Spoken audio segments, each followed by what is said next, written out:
Thank you for your time. Where are you from? I'm from Cairns, Australia. Australia. Australia. Okay, nice. So, like, are you living in Japan or traveling in Japan? I'm traveling in Japan for about 2 months. This is my third time here. I did 1 week in Korea, but mostly Japan, Awesome. all Tokyo South. It's third time and it's 2 months. 2 Yeah. months. Yeah. Okay, very long story. Very long time. So you mentioned that you've been to many places in Japan, but where did you visit?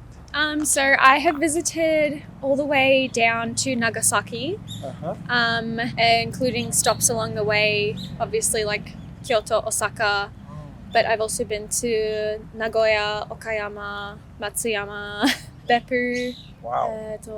a few other places, lots of places to Lots name. of places. Okay. Why did you decide to do this long trip? I would have moved here already if I could, but I'm too busy back in Australia, so I just was able to take a long break in my work and just come and travel for as long as possible. Why do you always come to Japan, like taking long trip? So I first came here in 2023 and I fell in love with Japan and everybody was so kind to me when I came here. And then I came again a few months later and then I planned this really long trip. Yeah, I know that one day I want to move here, so hopefully sometime in the future I will be living in Japan. Not so like... Not long ago, no. So I think in the past year and a half I've been to Japan 3 times. Okay, So like I in keep this- coming back. like in this short time, like you fell in love in Japan. Yeah, the second I got here, the first time I came here, I knew that this is where I wanted to be. So What kind of thing did you like about Japan? I really enjoy Japanese culture and I've always felt really welcomed everywhere that I've gone, especially like older Japanese ladies. I always feel like they've always been really kind to me, which is not really as big of a thing in Australia. I feel like there's a nice sort of maternal instinct of older Japanese women. I don't know. Yeah, I guess like grandma sort of ages.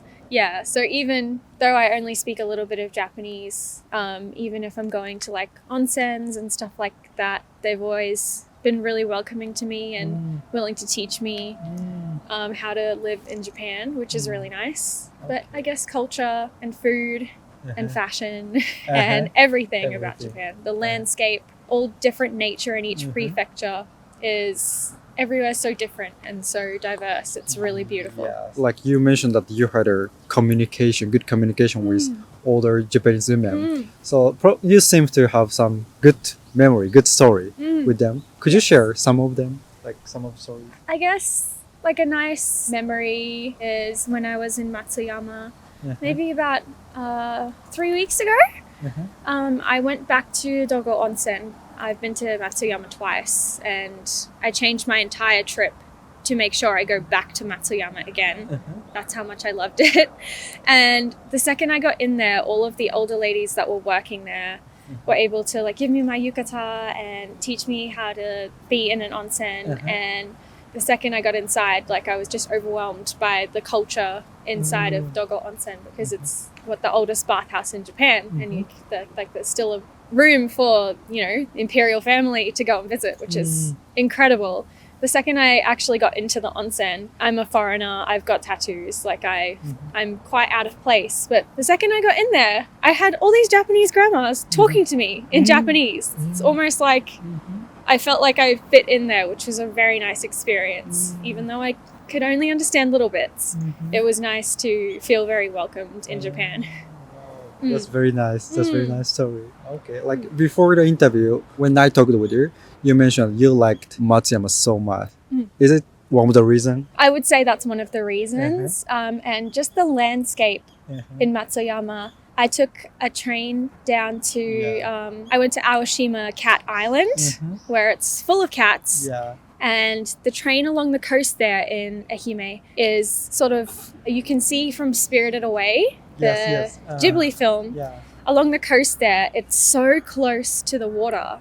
It's like you're in a movie. It's almost like you're floating on the water, which is super special. So I think the landscape as well of Ehime Prefecture is unbeatable. It's very beautiful.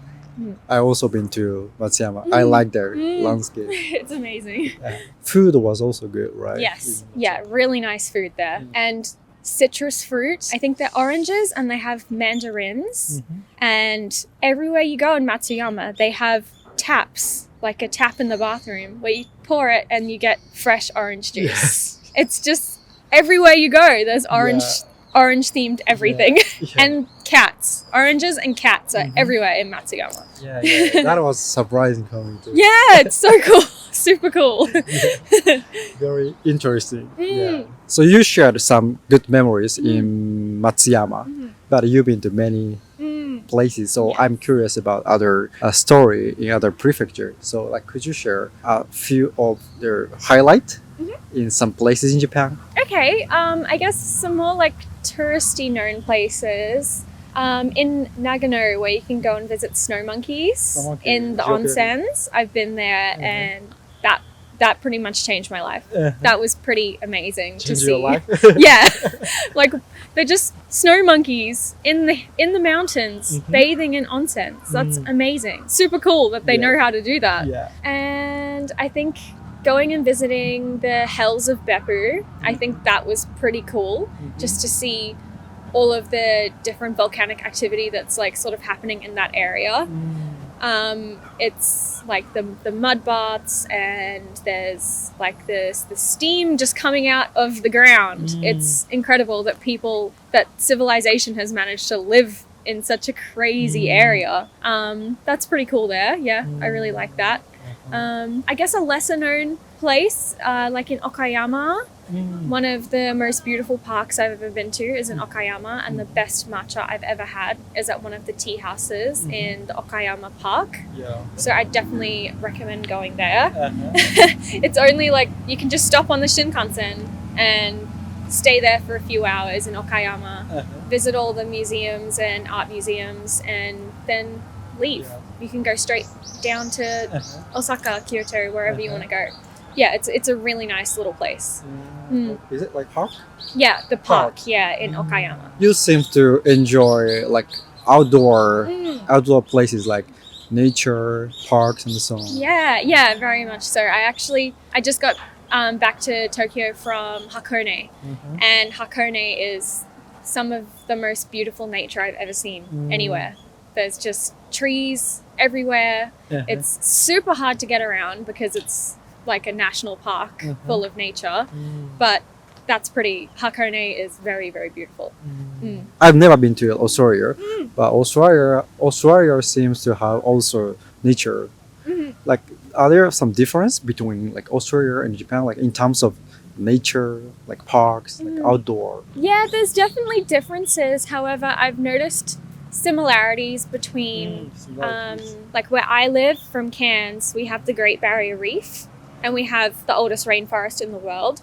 And surprisingly, I was able to notice some similarities in like plant life, and even the forest in Hakone seemed quite similar to the rainforest that I have at home. And there's like waterfalls and creeks running through Hakone, very similar to where I live. However, most of Australia, I'd say, is like a drier climate. Dry. It's quite dry. And Japan doesn't seem to, I don't know, it doesn't seem like Japan has areas like that. There's such a big area in Australia where nobody at all lives. I see. Yeah, because it's more like desert. But I think as well, in Australia, a lot of places you can visit and it's sort of untouched, where I've noticed in Japan, guys have parks, like man-made parks. Even here in Tokyo, you have like this massive park in the middle of some of the biggest areas, whereas in Australia, you can just go outside. It's not like a man-made park in a city. So in Japan, like there are like parks people maintain. Yeah, it's like they've made the park here, whereas Australia's sort of landscape is untouched. You just go and visit these places. Yeah. Like in general, did you like Japanese park? Yes, yeah. I really like the older traditional ones, like in Hiroshima and in Okayama, places like that. They are maintained. I think I would enjoy visiting them more in spring or autumn when there's actually foliage on the trees. But in winter, there's not too much to see. But it's still really pretty. And there's always people maintaining the areas, which is really nice. So before the interview, you mentioned that you are learning Japanese language. Yes, yeah. Okay. So how long have you been studying Japanese? Only on and off about 1 year. 1 year. But I did learn some basics in high school. I studied Japanese. However, I only hired a private tutor 1 year ago. So my Japanese is not very good. Yeah. After coming to Japan, you decide to study Japanese? Yes, yeah. The first time I came, I decided that I love it here so much. So I'm going to keep coming back. So I need to learn at least conversational Japanese. Wow, that's impressive. It's still not very good, but it's good enough to be able to understand convenience store workers. Oh, okay. Yeah. So it helped you to travel easily. Yeah, it definitely does help because I find even I traveled with my dad for a little bit and he spent the entire time not saying a single word in Japanese. And I think my Japanese isn't good, but I find it very important if you're going to come to somebody else's country to at least know a little bit of Japanese. Yeah. Japanese people shouldn't be expected to speak to you in English, as much as English is a good skill to have because you can use it everywhere. Tourists are the ones coming here, and we should at least have the respect of being able to say thank you in Japanese. But a lot of people I've found don't take that initiative to learn a little bit of Japanese, at least when you're coming to visit Japan, and they just expect that Japanese people know enough English. Also, like knowing Japanese language or knowing the language in the country, that helps you to have more fulfilling experience. For sure. I totally agree. And there's nothing worse than going to like a restaurant or a shop and not understanding a single word that people say. I actually just had that experience just then when I went to Korea, and I know no Korean. And that was the worst mistake ever, is traveling a country that I barely knew how to say anything, which, I now know how people must feel when they come to Japan with no language. I don't understand why you would do that. Yeah. Like without Japanese, you cannot have a good experience with older grandmas too. No, that's right. You can't make any connections in Japan if you speak no Japanese at all. Like you can get around, that's fine, very easily, but if you want to actually speak to people and you want to immerse yourself in Japanese culture, at least knowing a little bit would be ideal. Could you speak a little bit of Japanese? It depends what you ask me. Okay. Easy ones. Could you introduce? Okay, I'll introduce myself. 私の名前はタリエです。ケンズに住んでいます。ケンズ、オーストラリアに住んでいます。25歳です。来週、京都に行きます。It's a little bit. Yeah, it's very nice. You have a good pronunciation. Thank you. I wish I knew more words. Okay, that's very impressive. Like you achieved that like in 1 year. But if I studied more regularly, I think I would have been pretty good by now. Do you want to keep studying Japanese? Yeah. So I'll go back home in 2 weeks, and typically I have a Japanese lesson every 3 weeks, but I think I'm going to try and have a lesson with my tutor maybe every 1 or 2 weeks. Because I do my study at home, but it's just, I found it's not enough. It would be nice to have definitely a lot more language skills again when I come next time. Yeah. I wish you the best. Thank you. Okay. So you want to come back to Japan? Oh, yeah. One day I will be living here. One day, when I can. Live. Okay. Yes, that's the goal. It's just a bit hard. So, kangochi desu. So so it's a bit hard to get a job in Japan, as I'm not. If you want to be a nurse in Japan, it's ideal to be fluent in Japanese. You're treating Japanese patients. Right. And not only speaking basic Japanese, but medical terms in Japanese would be so different. Yeah. So it will take me a lot of work to be able to come and work here, but I think one day, maybe in the next 10 years, I'll be here. In the meantime, I'll just keep coming back every year for a holiday. Yeah. So I wish you the best.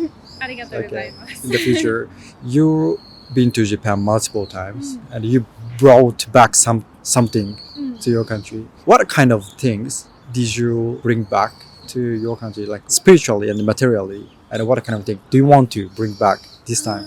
Okay, so I think The last 2 times I've been here, I know that I went back home and I had this like sense of fulfillment because I'd finally been to the place that I've always wanted to go. Japan was always somewhere that I wanted to visit, and this is the first, and aside from Korea, the only country that I've been to in my entire life. And I think when I get home, I think I just spread the word about how amazing Japan is, and I've helped multiple people plan Japan trips just because I'm that enthusiastic about Japan. So I think I'm just taking back a lot of now like knowledge, especially this trip where I've been to smaller places. I'm taking back a lot of knowledge back home with me, and encouragement to visit Japan, but visit smaller places because places like Tokyo are really overcrowded. Even though I'm here right now. And I'd say like every time I've come to Japan, I've been incredibly interested spiritually. I get really emotional. I don't know why. When I visit like Shinto shrines and I see such spiritual places like that, and I see people going and praying at every single place that they see, and I think it's something that's interested me to maybe do some study and learn more about like Shintoism and Buddhism and the practices that are done here for religious people in Japan. And I definitely take that back with me, and I let people know about the beautiful shrines and the temples that I've seen, and I just highly recommend it. And yeah, I don't know. I think there's a lot of peace in Japan, and as much as it would be nice to have conversations with people, I enjoy that people are able to enjoy their own company and like they are happy to be by themselves. It's a nice culture to see, and it has inspired me to actually become more comfortable with being alone, traveling alone, and even when I'm at home, I'm okay with my own company, which I've been quite inspired by Japanese people. You can see people all the time, even here in this park. Most people are sitting alone, and in restaurants people are sitting alone, and I guess they're okay with that. It's a nice solitary culture, which I'm so glad that I'm able to incorporate that into my own life. Okay, so like you applied a lot of things from Japan. That's true. Okay. Okay, so like I'm happy that you liked Japanese culture.